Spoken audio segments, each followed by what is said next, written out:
This is the NVIDIA Blackwell Ultra.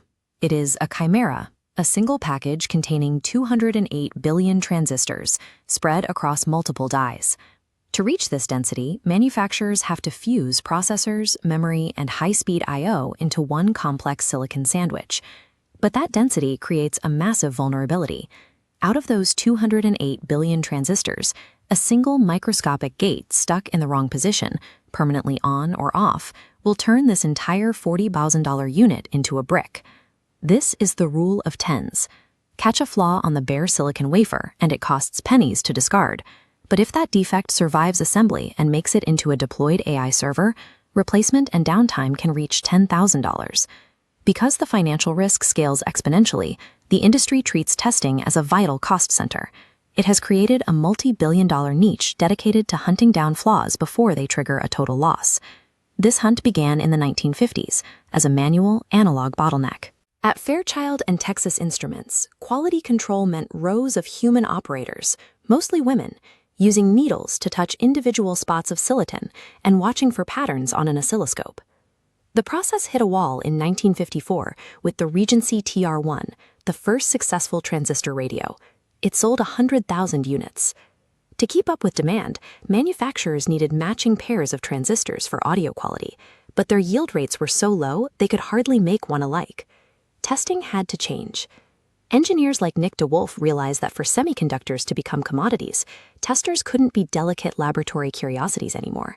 They had to become sturdy industrial tools, designed for volume and uptime. Today, that transition means microscopic violence. Modern probe cards use thousands of metallic needles that strike down onto silicon pads, creating an electrical bridge. It is an electrical Navy SEALs course for hardware. Testing systems bombard the components with extreme voltage and heat, beating the dickens out of the circuitry to see if it survives before it ever leaves the factory.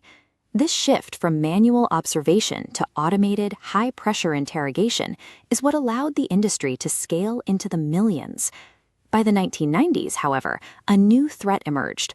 Moore's law was accelerating chip complexity faster than the testers could cycle. Traditionally, we used functional testing. You ask the chip to perform its actual job, like adding two numbers, and see if it gives the right answer. It's like turning on every faucet in a building to check if the pipes work. But the math became impossible.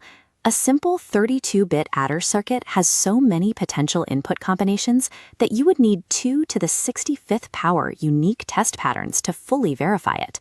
Even with a system applying 1 billion test signals per second, it would take over 1,000 years to run those patterns through just that one circuit. Functional testing had reached its limit. As chips grew more complex, the time and cost required to test them were becoming fatal bottlenecks. To bypass this mathematical wall, the industry changed its logic. They stopped asking, does the chip function, and started asking, is the hardware physically broken? This is structural fault modeling.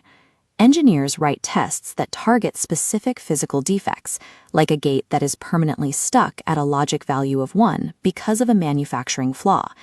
They use scan test patterns to interrogate the chip. Bits are shifted directly into the circuit, an event is launched, and the response is captured. This requires design for test. Designers intentionally weave secondary test logic into the chip's architecture to interrogate the hardware. By moving away from checking every possible function and focusing on physical structure, the gatekeepers made it possible to qualify chips with billions of transistors in seconds. In the AI era, this physical interrogation is more intense than ever. Testing a 208 billion transistor Blackwell chip requires shifting terabytes of data in and out of the silicon. This creates a thermal crisis. Shifting that much data generates so much heat that test floors require liquid cooling just to prevent the chip and the testing equipment from melting during the check. Modern test companies are now using the terabytes of data gathered from these flows to train models that predict which chips will fail.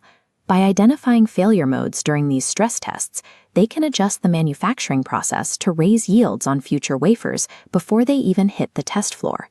Advantest, the industry's leader, is now worth over $100 billion. It's a valuation that reflects a simple truth. Our AI future only works because these systems make sure the hardware isn't broken before it ever leaves the cleanroom.